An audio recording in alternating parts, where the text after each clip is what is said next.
All right, hello again. I'm gonna go again over this totalistic idea because it's a fundamental one for the next part of the workshop. Let me try to do it a little bit better this time, not be rushed. So let's explore it once more. I said before that we were counting on the version, just the neighbors. So actually, let's just count all of them to make things very easier. So we're gonna count all of them, so including the state of the current one. And if we see here, what happens, for example, we have here only one. So the center cell is alive. But maybe if both of them on the left and the center one are alive, now we see that we have actually two. That is the sum of these two, right? And if all of them are alive, we have three. So what I was trying to say before is that if that is the case, then we figure out that we have the values from 0 to 3. So that's in total 4 values, 0, 1, 2, and 3. That's all the possibilities that we can have with this setup, right? So like I said, here the sum of these values, and yeah, that is 2 to the power of 4. And as before, we get this binary system. Okay, but the key takeaway from this is that if we use different base numbers for this, we can get different encodings and the rule sets grow. Because even though here we have 4 possible values, we can arbitrarily say how many states a cell can have. In a totalistic version, unlike the previous one we saw, we can define that the cells can have maybe 2 or 3 or 4 states. And we can see also, maybe it has more neighbors, not only 3, maybe it can look at the 4 neighbors. So that's what makes totalistic different. And let me just revise again what I just showed here, the code here, which is this. This is the principle. This is the generator that makes the texture. It's basically the same as this. We can dive into that to see how that's done. But the key takeaway is here. Okay, I show you this formula that we can use to determine in an arbitrary system that you design how many codes do you need, how many digits you're going to need to compute the rules. In this case, there's 3 neighbors, 2 states, the total possible states is n times k minus 2. So 3 times 2 minus 2, that's 6 minus 2, that's 4 states, and k to the power of s, that is the amount of required digits, okay? That is how many numbers that you need to represent all the possible rules. And what this thing does, essentially, is convert those into different cell states based number sets. If we use 2, this will be a binary set under the hood that gets converted. So from decimal to binary. If I choose here 3 states, then that's still computable. Then it will be a ternary inside. So the computation is doing now is gonna come up with. Let me see if we can see one of them. Yeah, it's gonna arrange all these states in such a manner that uses the base 3 now. And that's why we have 2,187 codes. And we see that the total states that we can have are 7. So that's how it works and, under the hood. Okay, let me see if it becomes more clear when we do the actual implementation of this simplified totalistic system. Okay, so as before, let's do a GLSL. Let's do an null. Then let's do a feedback, same thing as before. Just to keep things simple, let's convert this to be 32-bit float to have all the numbers we need, and put here a constant. Just a constant, doesn't matter what it is, we have our feedback, 32 bits, and that's all we need. Okay, now we need to create something here as a way to pass our rules. And we're going to use remember that I showed you that in encoding, we had this rules generator, so we're gonna use that to create a rules because we need now look at tables. We don't want to write them by hand. So I briefly explain how that works, and let's go to run the systems, paste that there, and now we have here our rules. All right. So we're gonna use to start with 3 neighbors and 2 cell states, and that gives us total states of 4, total codes 16. All right. So now how are we going to use this? Let's just pass that into the second input, and let's dive into the shader writer. Okay. Here we go. So, like I said, principles are very much the same. So let's just start by writing, let's fetch a resolution.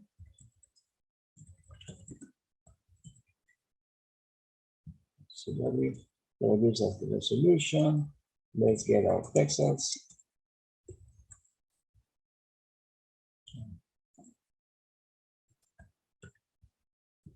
Yes, and now let's declare our cell C, which we need to have as a structure, struct cell, and a cell is gonna have, of course, let's not call it a position, and it's gonna have a state. Okay, and now let's pass that information to that struct. So that position is gonna be equal to xy. Let's see that state is gonna be equal to 0. Okay. Now, like before, we're gonna need to define what happens to this very first state. So let's make this again small. I think that was we use 31 by 16. Okay, and let's do the exact same thing as we did before. So if xy dot y is equal to 0,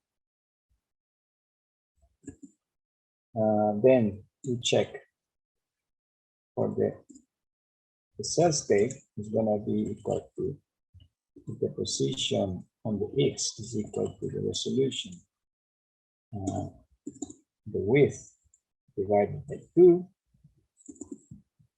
then it's going to be 1, otherwise it's going to be 0. All right, and finally we're going to do otherwise something,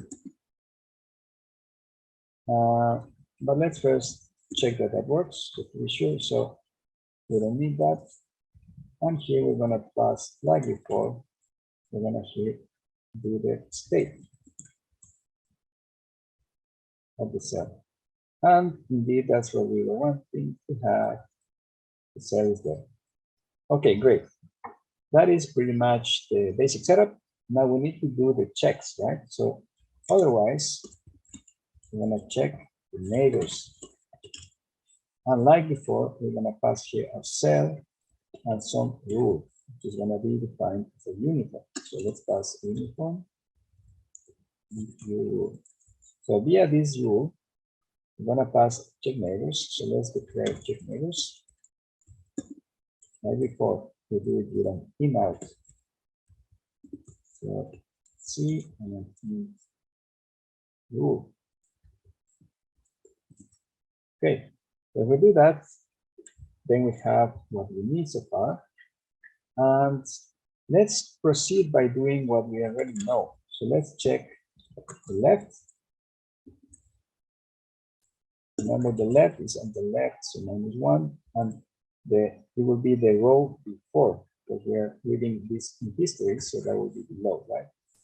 Then the center one will be equal to the 0 -1, and the right one will be 1 -1. Okay, that gives us all the coordinates we need: left, center, right. And now we're going to check for the state on the left, and we're going to do what we did before. So we're going to pixel fetch it with inputs. And we're going to check the first, or let's say the data For that, let's just define here the data is, define data as 0, because we also have rules, right? So we're going to define data as 0, and we're going to define the rules as 1. Okay, so this is going to check data. It's going to check the, well, we can do this. These are vectors. Well, not type a lot. We're just going to cast it to an I vector, the position of the cell, plus, in this case, left. That will be that one. And then this 0, because text-to-text requires this argument. And we only need the right channel for just one value, because remember, it's only one single digit that we're going to look at, right? Okay, so that will be the state left. Here we have some conflict because C is the cell, so I'm going to call it CC, okay, the center cell. Other problems here. Oh, sorry, this is set to position. That should be, yeah. Okay, let's copy this and let's do it for center, CC, and right. Okay, so now just gonna rename this state left, state center, and state right. Okay, this we already kind of knew from before. And now what we're gonna do is a much simpler thing than before. Remember that before we had this, so we had to write all that stuff. Well, now, because this is a totalistic setup, we only need the sum of this. So instead of doing all that, we're going to say, we're going to add the state left, plus the state center, plus the state right. And that's going to be the state of my cell. However, no, sorry, this will be the state sum. Okay, so let's just call this sum. And now we need to apply this value to look up into this table, to look into what index are we going to do. So this is going to serve as the index of where we're going to look. If this is sum is 0, then we're going to use the first value of the rule set that we are in. And the rule set is arbitrary to you. In this case, we have 16 rule sets. So if we look at rule 1, and it would choose, and the sum is 0, then it's going to pick this value.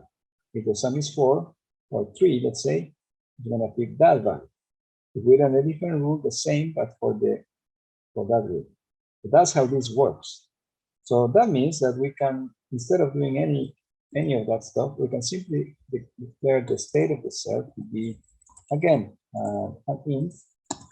We're going to fetch the inputs, but this time we're going to fetch the rules. So the second input, remember that we defined it as 1. We're going to fetch the rules, and that the address for that, the pixel address, is going to be the sum. But the sum that we computed is going to define where and rule set. And the rule set is going to be something that we define. I don't know, we call it rule set. Rule. That's something that we define arbitrarily, right? Something we choose. Okay, 0 again, and we use the R. And that is actually pretty much everything we need. And we need to here say, of course, you.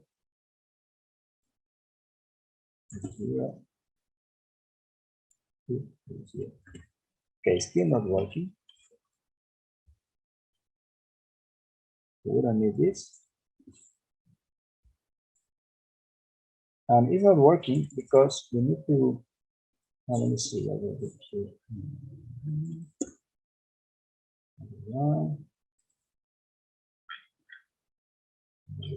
Here. Okay, so let's check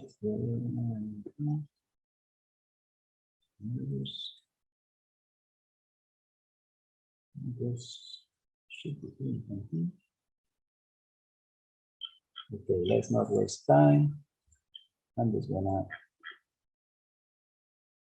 check. Let's just do this.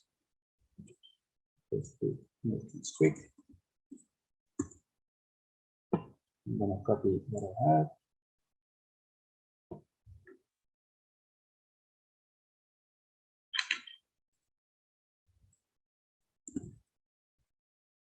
Okay. We don't need this for now.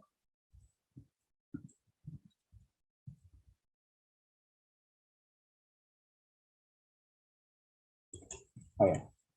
Probability. Okay. Now we have something. So I just copied you have it in your file as well. So we don't have waste time debugging because we don't have much time. So this is exactly what we wrote, except that now I added some probability to the state, right? So this is probability, but we can just choose this to be 1. And then, yeah, we don't need that. All right, so now with this system, we have some rule sets. And like we saw, the rule set space that we have is much larger. So we have, in this case,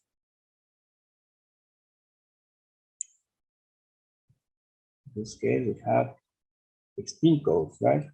So there's 16 rules that we can try. And they're slightly different than what we had before. All right, let's just do this. And that's how you implement your Totallistic version. Yeah, sorry that it took a while for this thing to work. I just don't want to waste time debugging because it's harder when you like it. So, okay, there we go. That's pretty much it.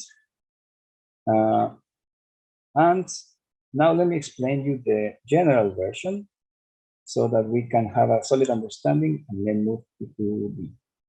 Okay, so as you see, the code is very short, very small. And let's just go into the Totallistic complete.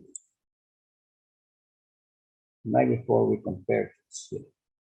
So in the Totallistic version, the only difference that there is that we sample the neighbors in this way instead of in this way. Because when you have more neighbors, then you don't want to type all the addresses, right? You don't want to type oops, you don't want to type -2, -1, 0, 1, 2. You want that to be automatic. So in the case when we have more neighbors, then we simply do this. And of course, this has to be passed into your uniforms. And I did that here as an extension because remember the formula we saw before allowed for this to be flexible, right? We can choose KCell state systems and we can define more neighbors if we want. And that's why we have this here. So let's quickly see this code. This is just a for loop over the amount of neighbors. The offset is calculated by dividing this amount by 2 because we want them to be from center. Yes? Excuse me, Darren. I think you close your screen, your window, I guess. Yeah. Now we see your face. Oh, yeah, sorry. Let me see. Let me see. No worries. How do I? Oh. I cannot see Zoom anymore. Oh, yeah, here we go. Here it is. Share screen again. Yes, it's coming. Thank you so much. Okay. Okay, sorry about that. Shall I explain again? I'm gonna show this again. I don't know how much that was missed. So what I was saying that in this general version, the only difference is that we have here the states that gets added via a for loop, and the for loop is just goes over the number of neighbors. And here we use this because we want to have an offset. If there's 4 neighbors, we want to find out 5 neighbors. We want to find out what is the center of it, more or less. In this case, if we do that, we take the floor. So we divide this, we give us 2, and then we offset this I by that factor, so that if we have a center, have a cell here, and then we iterate over the neighbors, then we can have the ones on the left. and the ones on the right. So that's what this offset does. It offsets the current I to fit those addresses. And furthermore, yeah, that's the only difference. Basically, here is the same text of fetch we did before in the previous version. Same thing. It's just in the loop, so that is automatic. Okay, but now let's explore a little bit the system before we move to the 2D, which is even simpler to implement than this, surprisingly. So like we saw, we have 3 neighbors and 3 set states. In this case, I have added 1 state. Now we have 2,187 codes we can search. So for example, code 600 gives me this. What about code 1000? Gives me that, 1001, 1002, 3, 4, and so on, so on. So many more things that you can find. So it takes a long time to research all of them. So I leave that up to you. But here is this little tool I made for you that you can use with a center cell or a random cell like before to generate different things. Okay. All right. So that is quickly puts the totalistic cell, totalistic system in 1D. Now, I want to jump quickly to 2D because it's going to be the same principle and it's going to be simpler than this. Okay, so let's do that. First, let's talk about the 2D systems, the principles on the game of life, which is the one that we're going to be discussing first. And the game of life is a system that was created by John Conway, and it uses a slightly different principle than we have done so far. We are looking now at the center cell, and we're now looking at the neighbors around. And in this case, we also count them. We just count how many neighbors are alive. And it's pretty much the same as before, right? Totalistic. So problem is that why do we do it in this way and not in the ways we have done so far? And it's because if we try the same approach as we do with the 1D versions, then the number of possible rules in 2D is 2 to the power of 512, which is this much rules. And there's no way that we can do that. We can search all those rules by hand or with a table, and it's too much. So that's why we take the totalistic approach, just summing the neighbors, right? So in this case, we do it like this. If we have a table like that, this is the center cell, we just sum what is around it. And in this case, we don't count the cell, we don't count the cell in the center. Or let's say we don't count, yeah, this is not important for us. The center cell, we will not take into consideration, okay? So we simply count the states around. Right. Now, like I said, we don't use the lookup table. So our mapping is going to be a set of conditions, and we have to define those set of conditions arbitrarily, because otherwise we have too many rules to search. Okay, so that is chosen. And John Conway came up with a set of rules that work pretty well. So let's use his rules to explain how you will start doing a 2D system. Okay, right. To begin with, let's just do what we already know, same things. Constant, feedback, GLSL.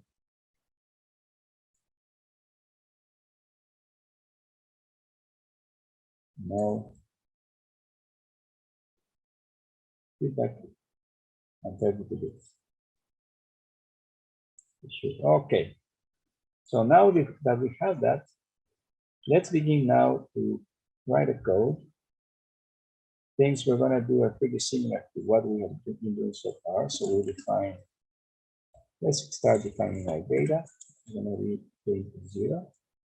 Then we start here by creating our inputs. So we're going to do the same. Resolution is going to be 2D output. W. We're going to need a pixel address.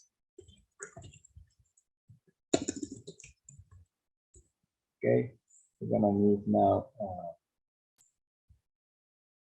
because we need now to start, that's another bit, a little bit of a difference. We don't start with the bottom cell, we start with any cell in any state. Now we're gonna create a random number generator to make all of them start at some arbitrary values, which are gonna be all random. So let's create now an ID.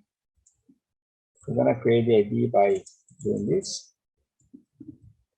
It's just to have a unique number from 0 to the width times height. So IDs of each cell in a single number. Not that important actually. And we're gonna do the same as before. So the position is gonna be a Y. Let's see the state is gonna be. Now in this case, we're gonna right away initialize it because we don't need a center state. The text of edge. Let's just copy this.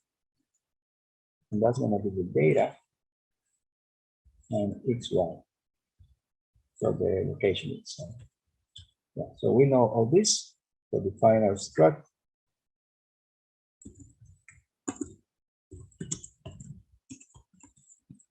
Okay, and our struct is just comprised of another two like before, and then in state. All similar things for us. Okay, now we're going to do something a bit different. In this case, we're going to use a reset.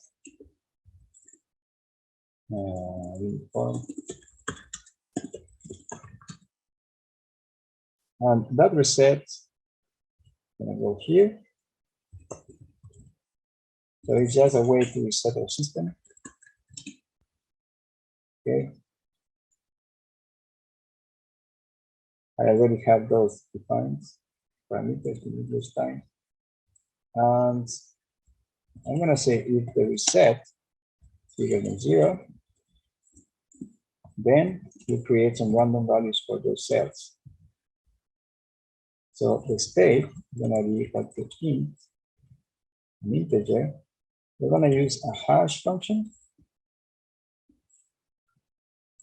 if it's smaller than 0.5. So let's define the hash function. And the hash function, you can use different ones. I'm going to use a very quick and dirty one. So hash and maybe just return 5% function random value.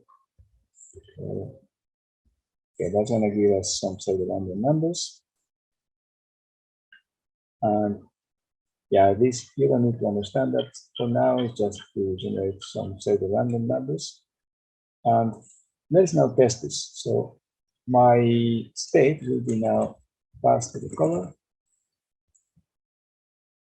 Do that. So when I press reset, then I have some. Yeah, that's not really random looking. we don't really care for now. Okay, let's just not worry about that for now. Still gonna work. And then we do else check neighbors, because otherwise it's not gonna do anything. And then we're gonna pass here the cell C. All right. All standard things that we have seen so far. So let's now define check neighbors.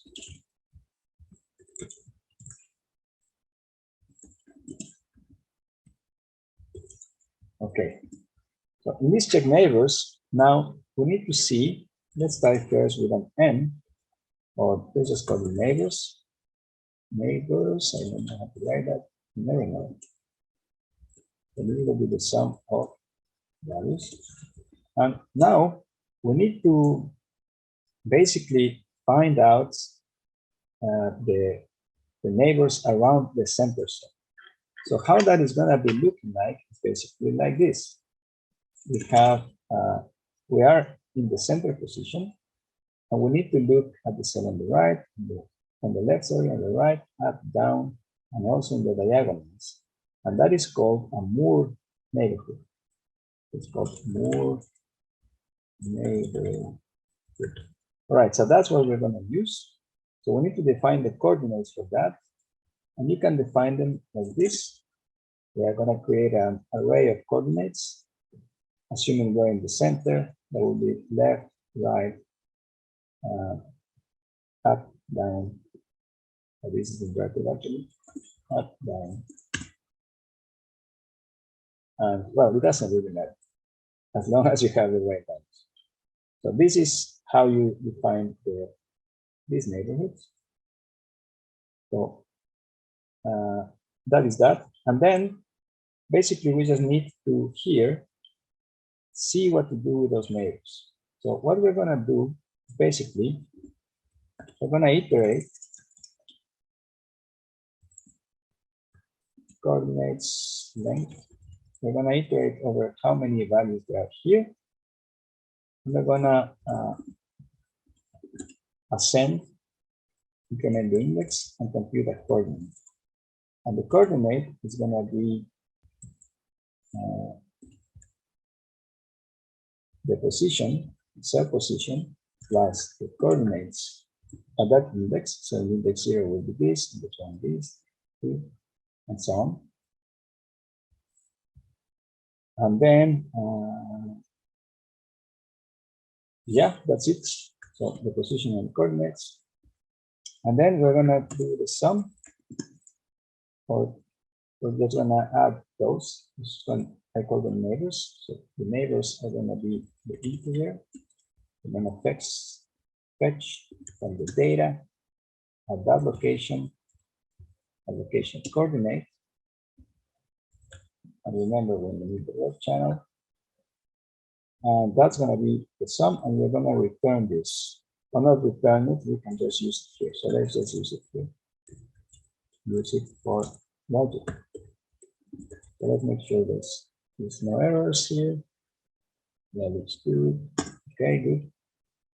So I hope this is clear so far.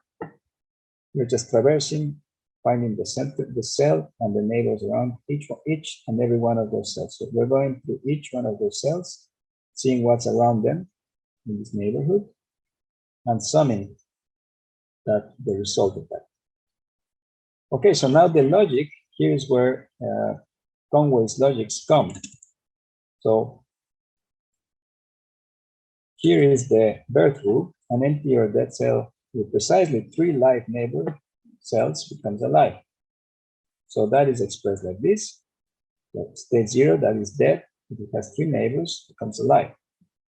Then we have the death rule. If a live cell with 0 or 1 neighbor dies of isolation, so this is a live cell, it has less or equal 1 neighbors, then it dies. Then we have the death rule, again, another death rule. So if it's alive and it has more or 4 neighbors, it dies because it's too overcrowded. And finally, we have the survival rule. If the cell is alive and it has 2 or more, or let's say 2 to 3 neighbors, then it remains alive. And so that is all the rule set that we need. And that's basically pretty much what the system needs to do. And if we press the reset button, then we see that suddenly we have some life happening here. Some things are moving in there. And that is the game of life. Let me make it a bit smaller, just to see more clearly, maybe 100 by 100. And there you go. And as you see, the code for this is actually, in some sense, it's simpler than the Totallistic 1D would be, even though this is also a Totallistic system because we are adding the neighbors. Okay, let me just quickly go through the chat. Okay, I hope that's clear.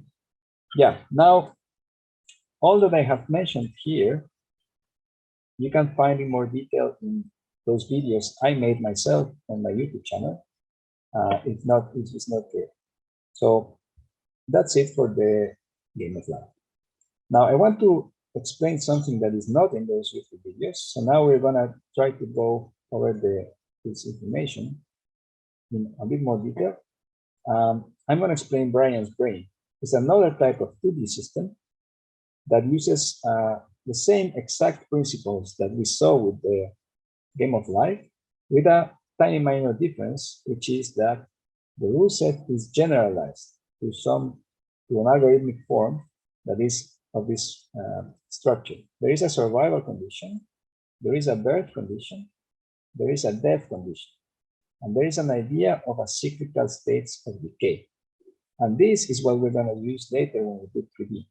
So this is very important and is a general solution for defining sets in 2D and 3D.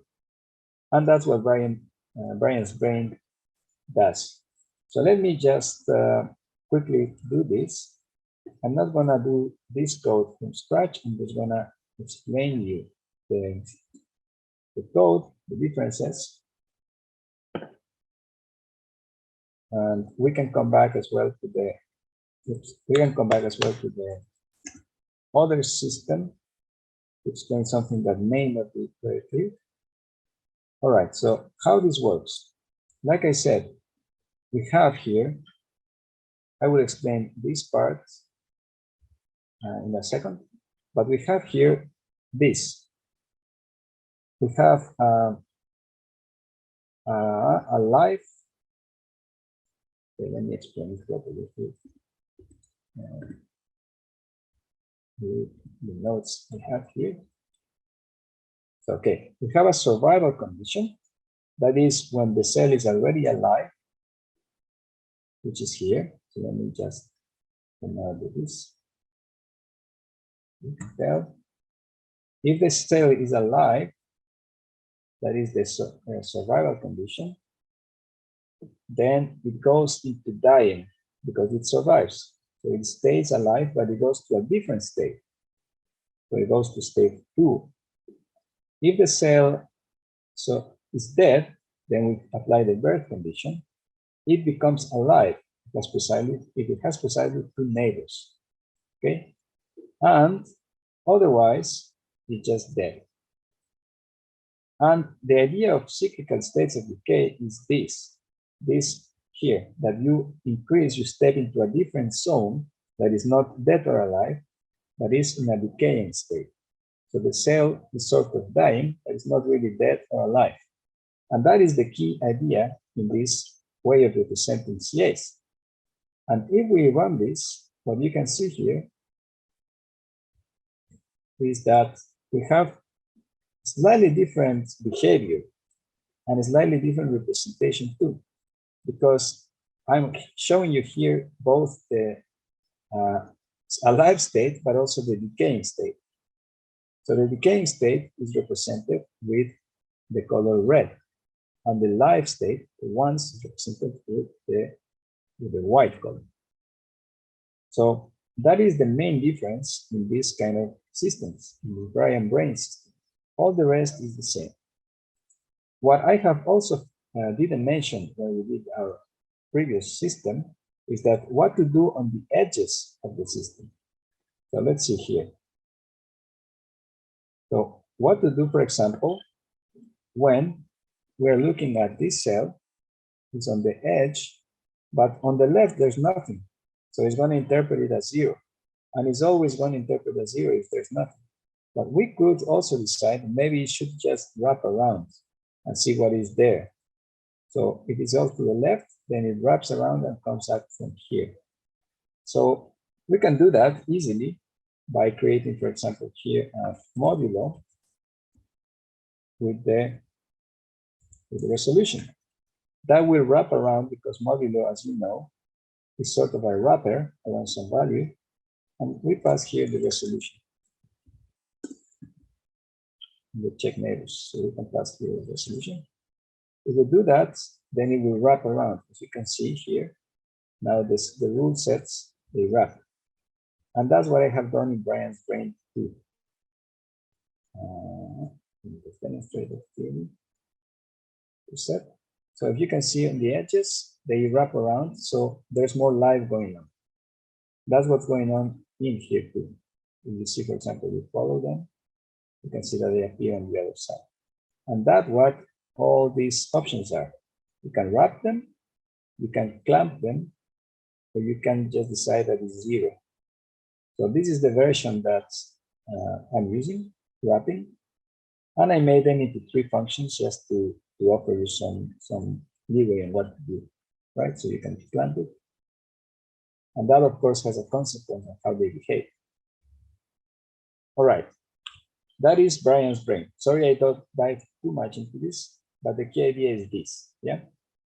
Because I'm gonna show you now the most complex one, and that's gonna take a little while. And that's the one I want to focus the most. Okay, so let's talk about MNCAs. Yasushi, do you mind telling me how much time do I have before the next break? Now it's 11, but we can take a break now. But yeah, it's up to you. So if you don't need a break, maybe we can go straight. But, yeah, I think I would like maybe to dive into this and then we do a break. Sure, sounds good. Okay, let's do that. Thank you. All right, so let's see about MNCAs. So MNCAs, they work in the exact same way as we have seen now these 2 systems, the game of life and Brian's brain. But the only difference is that instead of using only one neighborhood, we define many neighborhoods. And that complicates things quite a bit if we want to find a general solution for that. So let's see what I mean, okay? If we go back to encoding, then we see that we have the MNCA folder. Look at tables. What I mean is that what we will be doing in this system is defining a different set of neighborhoods to check. So far, we just did a Moore neighborhood. And the Moore neighborhood had this structure, right? Let me see. Have this structure that I'm here and I'm checking these cells. But nothing prevents us from choosing arbitrary orders for those neighborhoods. We can choose whatever neighborhood we want. And that's what multiple neighborhood cellular automata or MNCAs do. So let's start with one of them, the basic version, manual version. And this is gonna be quite a lot of similarities with the ones we had, but with that fundamental difference that we have more neighborhoods. So let's see how we can go about it. As before, we do a feedback. This time, though, I'm gonna do something slightly different. That was feedback in GLSL. I don't know. But I'm gonna, instead of doing a reset here, I'm just gonna use noise. That's maybe more convenient. And I'm just gonna animate it so it's always different. So we don't have to worry about hash functions and that stuff. Okay. Now let's define this. I already have here some parameters defined. Let's define some dimensions for this. I'm gonna make the dimensions of this system to look at those parameters. Here. And I'm gonna connect that reset to the reset here.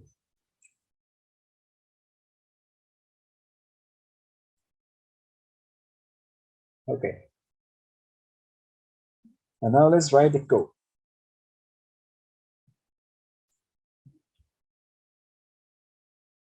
So first thing we're going to do is to pretty much copy the information we had from the previous system, which is this. We have that number, and then we have this, like that. Then we have our struct, which is our cell.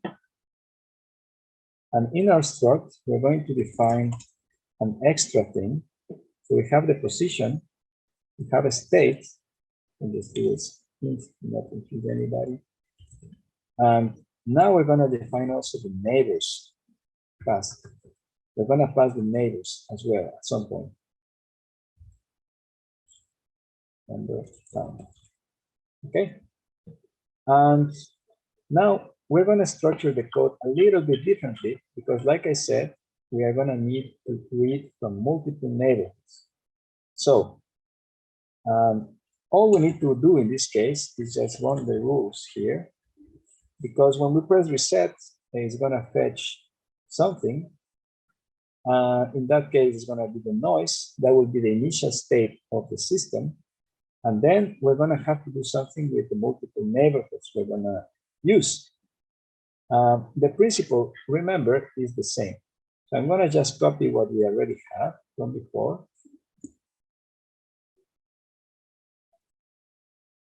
So that is this. We used this before already. I'm going to wrap around. And I'm going to check for values that are not zero. Okay. That's what we're going to use here. Values that are not zero. That's the only difference. But this is the way to fetch the data that we have been using so far, this time only in a function. And now, this is how I would need to define the neighborhoods in these systems. Look at that. That is horrible. So this is totally unfeasible to do, but just for the sake of this demonstration, let's just do it with these neighborhoods. All right. So in order to create this, I will need to do something for the rule sets, right? For the how to check those big neighborhoods. So we already have a states checker. We have a way to read coordinates, but we need to read from two different coordinates. These coordinates have a size of 24, and these coordinates have a size of 224.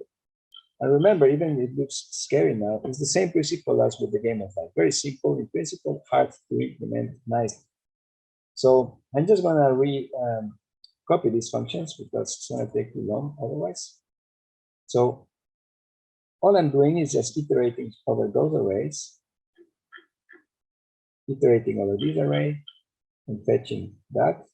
And I have to do it like this because these are different sizes. I mean, GLSL is very hard. It's not possible actually to do this dynamically, as far as I know. And then we have to read the coordinates of this other one, which is this. So there's two functions that do pretty much the same, but using different arrays. Okay. And then after we do that, then I need to come up with some rules. And to do the rules, like we did with the game of life, we need to come up with them rather arbitrarily. So for neighborhood 0, then I need to say if it's within these boundaries, the number of neighbors that are alive, if their sum is within those boundaries, then it becomes 1. If it's within those boundaries, then it becomes 0. And the same for the other neighborhood. So you see, it's going to be quite complex already. And further on, I need to define the total sum of those two. So because it could be that when I read coordinates 1, I get certain sum. And then if I read coordinates, the second one, sorry, the coordinate 0 and coordinate 1, I get a different sum. Then I need to check the neighborhoods for the neighborhood 0 and the neighborhood 1. One thing important to notice is that these may override each other. So if the neighborhood assigns this value of 1 for those conditions, it may be that the second neighborhood analyzes a similar state in those conditions that makes it dead. And that is okay. This implementation is a highly experimental one done by someone called, I think that he is one of the most prolific explorer of this, called Slackersman. I'm going to give you some links later. Okay. So this may override, sorry, this one may override this one in terms of what state gets assigned. But the principle is still the same as what we have seen. I repeat that, just so you don't get scared by the amount of stuff that's happening here. It's just all the same things we have seen so far. And yeah, finally we need to apply the rules. So to run the rules, we basically need the neighborhoods. Here I am returning the total sum of neighborhoods that is found in both of them that are alive. And then I'm assigning that count to the neighbors in the cell, right? In the cell struct. Okay, and my read coordinates function, like I said, is returning two different arrays. Just want to make that clear. Okay, so we have done all this. Now let's see how this looks like, right? I'm just gonna, yeah, let's just copy paste this again to be sure. And something is not really doing much here. And this is because the noise that we have, it needs to have the amount of states that the system is capable of having. Okay, that's a little bit weird to understand, but let me explain. You need to choose here for this noise. At the moment, it's doing just 0 to 1, but we need integer values. So I'm going to do this to be 3, just so we're sure that we have 0 to 1 values. And yeah, I think that should be enough to trigger something. If not, yeah, okay. So now we have,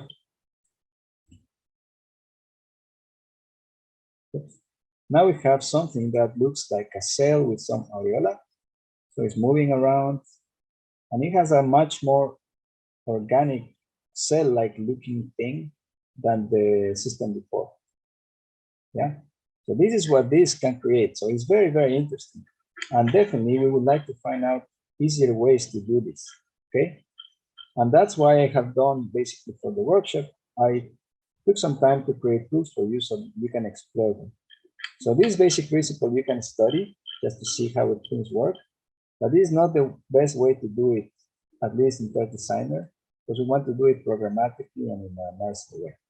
So I'm going to walk you now through briefly over all the options that we have step by step and how I came up with my system, okay?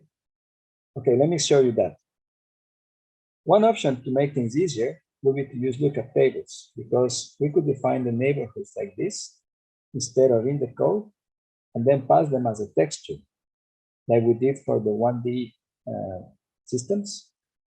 So then the code becomes much smaller without all those neighborhoods defined, but we still need to write all the rules in this way, and we still need to check for multiple neighborhoods like that. That is unavoidable. So, okay, that is a step forward. But then I thought maybe there's a better way to do this. So I looked into how I could convert the rules that are known and generate something automatically. So luckily for us, Slackermans has published his own neighborhoods and his own rules on Reddit a long time ago. And I came up with a way to just convert them automatically to something that TouchDesigner understands, so that you don't need to manually do all that rule writing and stuff, and you can just experiment with it right away. So I wrote this converter.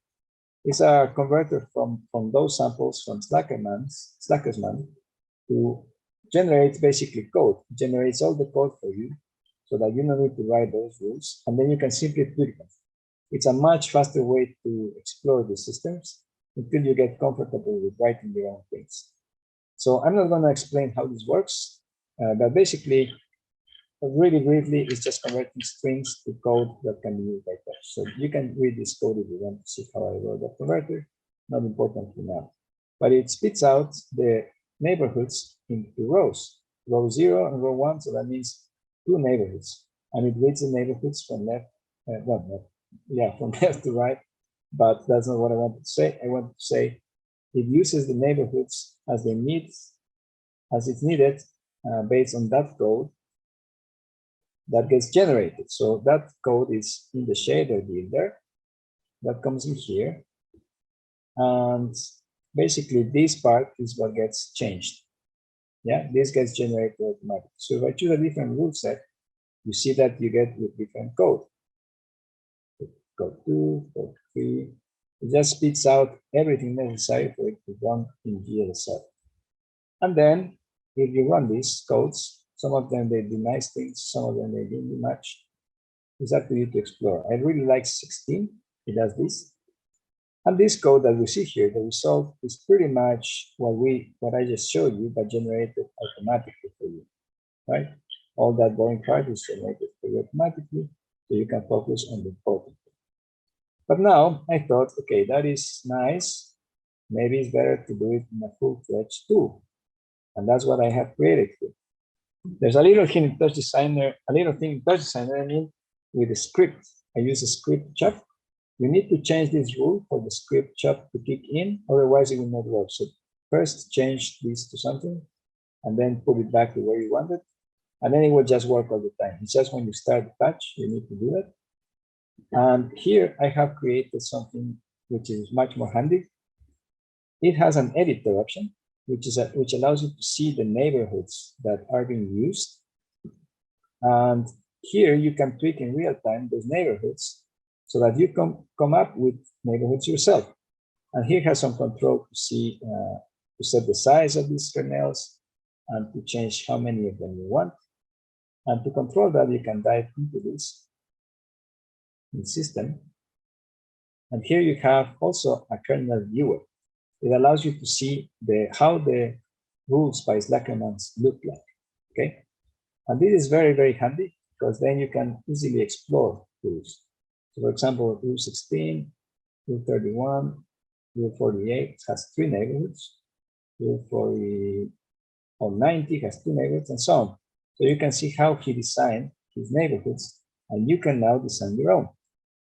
To design your own neighborhood with this thing, basically you need to open your editor, change this, and see what happens.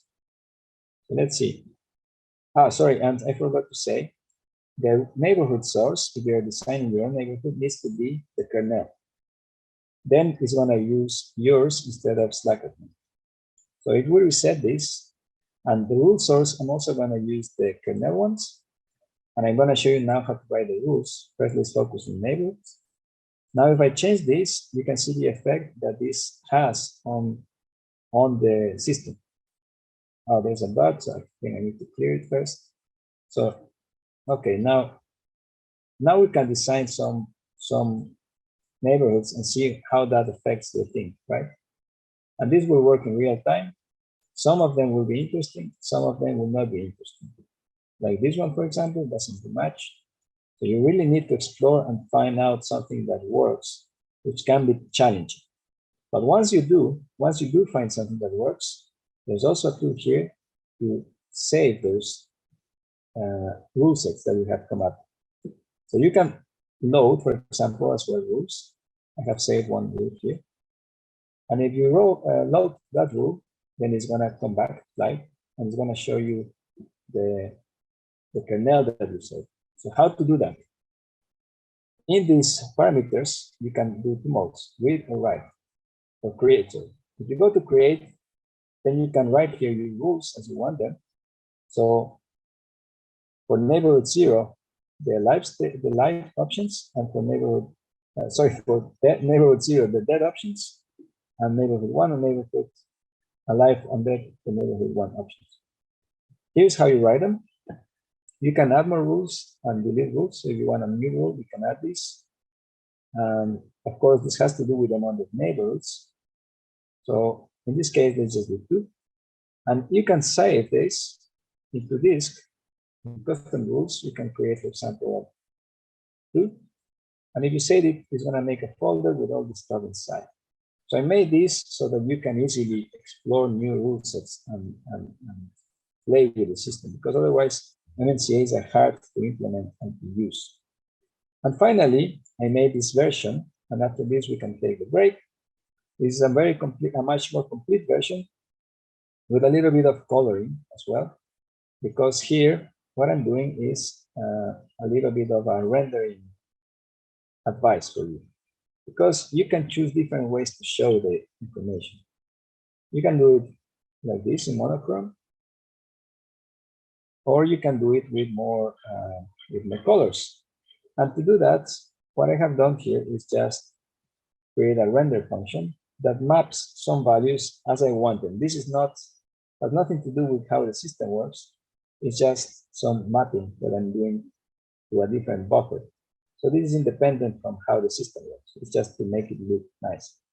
And you can choose arbitrary things. Here, for example, I have chosen from 2 color palettes, and I'm mixing them with the percentage of, or let's say the normalized number of states that it has. So using a number from 0 to 1, and I can mix between them. And that results in this kind of visualizations. So you can find your own, that I leave up to you. And you can explore with these tools how the system works. So let's now go back to Slacker sets, and you can see here what they produce in a much more artistic way. So feel free to play around. This is up for you for exploration. And I hope that these tools help you to explore MNCAs with multiple neighborhoods, cellular, and autonomata. Okay, I wish I would have more time to dive deeper into this, but yeah, we have to go to 3D. So I'm gonna cut this here and let's have some break.